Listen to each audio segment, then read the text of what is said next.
आप मुसलमान हो, हिंदू हो, सिख हो या क्रिश्चियन हो, अगर आप भारतीय सरकार के लिए काम कर रहे हैं, गवर्नमेंट ऑफिसर हैं, तो आपके नाम के आगे ऑफिशियली श्री ही लगाया जाता है। जैसे श्री एपीजे अब्दुल कलाम, श्री मनमोहन सिंह, श्री एके एंटनी। अब ये श्री एक वैदिक हिंदू शब्द है जिसका हम समृद्धि, पवित्रता या शुभता से अर्थ लेते हैं और इसका आदर के लिए भी प्रयोग किया जाता है, जैसे श्री राम, श्री कृष्ण। लेकिन ओवर द टाइम ये जो एक धार्मिक शब्द था जो वेदों से आता है, ये एक सेक्युलर टर्म बन गया, क्योंकि आजादी के बाद भारत उस इंग्लिश मिस्टर और मिसेस से भी आजादी पाना चाहता था। तो उसके अल्टरनेटिव के लिए हमने श्री को ऑफिशियली अडॉप्ट कर लिया और लगभग भारत के सभी प्रदेशों ने भी श्री को एज इट इज एक्सेप्ट कर लिया। लेकिन तमिलनाडु का केस बहुत इंटरेस्टिंग है।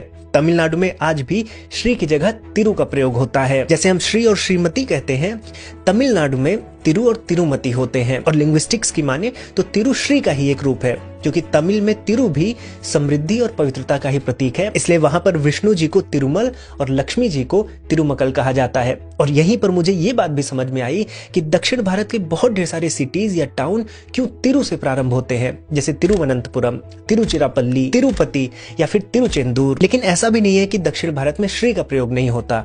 तमिलनाडु में ही आपको ऐसे कई शहर मिलेंगे जो श्री से प्रारंभ होते हैं, जैसे श्रीरंगम, श्रीविल्लीपुथुर, या फिर आप कर्नाटका में जाएंगे तो आप श्रृंगेरी के बारे में सुने होंगे। आंध्र प्रदेश में श्री शैलम है और आप केवल किसी व्यक्ति या शहर ही नहीं बल्कि किसी भी चीज के आगे वैदिक श्री को लगाकर उसको शुभ बना सकते हैं। जैसे हमारे सिख भाइयों का जो सबसे पवित्र ग्रंथ है, हम बोलते हैं श्री गुरु ग्रंथ साहिब। इनफैक्ट एक पूरा का पूरा देश ही है श्रीलंका। और श्रीलंका ही नहीं, अगर आप मलेशिया को देखें, थाईलैंड देखें, कंबोडिया देखें, इंडोनेशिया देखें, तो ऐसे बहुत ढेर सारे आपको शहर मिलेंगे जो वहां पर श्री से ही प्रारंभ होते हैं। तो भारत में आपका रिलीजन कुछ भी हो, असली सम्मान तो आपको श्री से ही मिलता है। और साथियों, अगर आपको सनातन धर्म की बारीकियों को स्टेप बाय स्टेप बिना ये सोचे कि कहां से क्या पढ़ें जानना है, समझना है, तो कमेंट करें श्री, या फिर इस व्हाट्सएप नंबर पर आप हमें मैसेज करें। आपका दिन श्री संपन्न हो।